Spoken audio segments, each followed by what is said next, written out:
Yeah. It's the case. You gotta forgive me. I'm a little under the weather, so my voice, it's a little hoarse, which is ironic considering that today's episode of Couch is gonna be about poetry, and not just about poetry, expression. In the process of writing another poetry book, my first one, yet to be published, is called "Songs of a Warrior Poet." This new book that I'm working on, I just started the other day. It's called "Write My Way Out." And basically, I'm tired of just dealing with being at the bottom. But it's funny because I'm rocking my Superman gear. Got the Superman bling. What? Getting them. Um, but lately I've been feeling more like Clark Kent. My glasses broke, sick. My car broke down. Had to surrender my plates.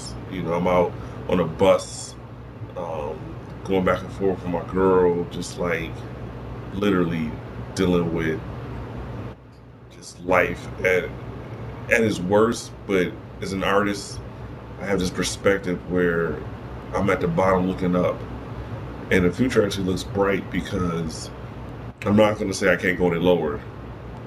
Health is pretty bad, stress at work. I can keep going, but I have a perspective where I appreciate the things that I did have and what I could have. So I had to rock. I got to rock these contacts. My eyes are watering. I'm not crying. I know I'm a sensitive artist, but come on, it's not that serious. But it's frustrating to be where I'm at. So the other day I was on a bus and I'm like, no, man, this lady sat down in front of me and she smelled like straight boo boo, like just dirty garbage water. And I was like, I'm done. I can't do it. I can't, sit on this bus with these loud, wild kids, crazy drunks, and stinky people, and these hardcore thugs, me mucking you because you got red dreads. It's one of those situations where you're destined for greatness. You know that you have a destiny, and it's hot as hell. So I went and got me a dollar notebook from the dollar store, and I started writing. So I'm gonna share some of these poems with y'all. I swear to God, I'm not crying. My eyes are watering. My voice is like all over the place, but I'm good. I really am. I feel like Superman. I take off my Superman hoodie. Um, I feel like I can change the world. Just one person. I feel like you know maybe somebody slipped me some kryptonite soup, and I'm down on one knee, but I'm down but not out. I'm a warrior. I'm a soldier. I mean, look at these guns. Oh, look at that. What? Come on now. So, without further ado, first poem is entitled "Write My Way Out." I gotta write these words. I gotta write these words so I can breathe. I gotta write these words so you can see what I see. I gotta write myself out of a ghetto where the lady on the bus in front of me smells like shit-stained sadness. Limp from untreated, treatable ailments, and a buzz cut signaling a departure from a femininity too soft for such a hard world, like the little black girls with big booties and loud mouths trying to scare off the monsters in the dark, not too far off, with long fingers that reach around corners and undercovers right into their dreams.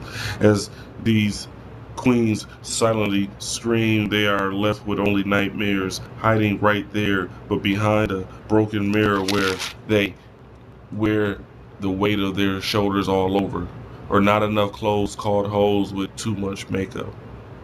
Like the fake thugs who wake up every day ready to die, who lie with too many tattoos, a tapestry that tells the tale of a life spent in bondage, a slave to the streets, strapped in trap houses, shackled to fiends in a waking fever dream of a living hell, to jail cells, to a bed of spent shells on the cold concrete.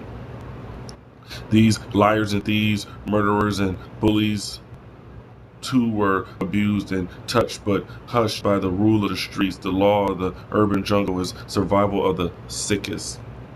Don't ask don't care, cycles of abuse treated with apathy, and what can be produced by African youths who continue to be used by a society that fears and hates them. These X-Men are treated like beasts, sent to storm beaches, their lives gambit, forfeit as they fight and die in wars, being lied to for what they are dying for, or locked away behind the doors, fallen angels who continue to strive to rise from the ashes like a phoenix. I have to write these words. I have to write these words so you can read what I see. What you fail to perceive as you throw stones from your ivory tower or turn a cold shoulder saying they can do better and should know better. But who better them those who other than those who have known better? A little rough draft. I like it. Tweak it here and there, but I got my notebook. Boom. Just I'm gonna write my way out, and basically what it is I have a talent, I have skills, it's my ability to articulate, and it's not always polished, it's not always crisp, but it's something there that people listen to, that they are inspired by and moved by, and it's an echoing of this that inspire and move me. I filter, I regurgitate it, and like a mother bird, I feed it those who maybe aren't in tune with their inner poet, their inner artist, and hopefully encourage those people out there who cannot find their voice to find their voice and their way of expressing themselves so that they can get out of their condition, their hell, their ghetto, their own private sadness. We are all abused, whether by neglect, sexually, mentally, physically. We all find ourselves bullied by the crushing weight of life, and we can't be victims just because you're hit. It's about perception. Warriors, boxers, fighters are hit, they're knocked down. But what makes you a warrior or fighter is the desire, the will to get back up and to keep getting back up till you're knocked unconscious, your life is taken from you. And as long as you continue to get up, the bullies will away. They'll recognize a strong spirit. The predators will recognize you not prey, but as someone that is their equal, not superior. You must move yourself up the food chain. You must walk with your head high and your shoulders back and your chest out. Because death comes for us all. But you have to live until it comes. You can't lay down and just get fucked in the ass by life. So, it got real for a second, didn't it? This next poem, in a different direction. Like I said, problems with the lady. I'm sure that's just a cycle of love and hate, laughter and tears. Not these tears. These is dry tears. So trying to play me. He crying. He a little sensitive poet. So this poem I wrote, inspired by the frustration, and without tragedy and pain and struggle and strife, there can't be no art. Art comes from that desire to extract the beauty from the ugly, So that's what I'm doing with my poetry, and I encourage everyone out there, all my couch potatoes, if I may be so presumptuous to, call viewers of Quis' couch potatoes.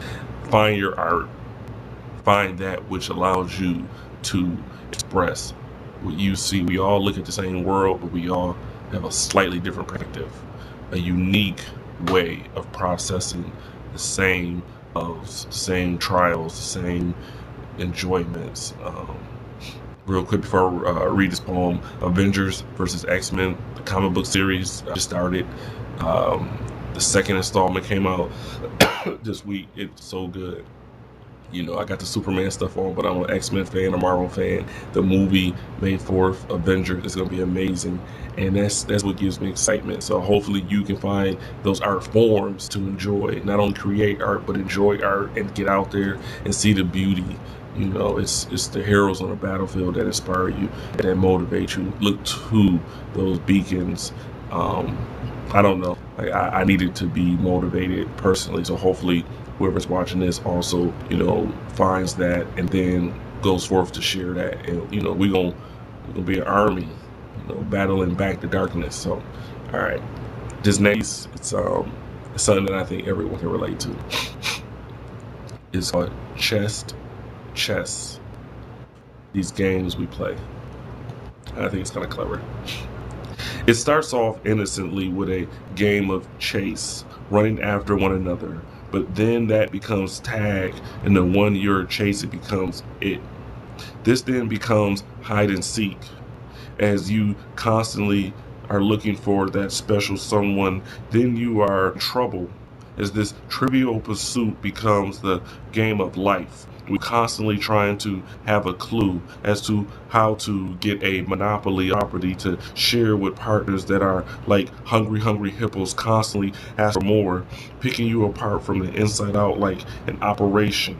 As you desperately to connect four letters together and find LOVE, but are constantly in jeopardy of going crazy with the things that you like to do in the dark, too taboo for the light, bright society we live in. So you are forced to take chutes and ladders and scrabble together the complete words to describe the complex words to describe what you feel inside. In the wheel of fortune, hoping the price is right while dealing with family feud. Your friends double daring you to be a player while all along you are the one getting played, a slave to these childish games.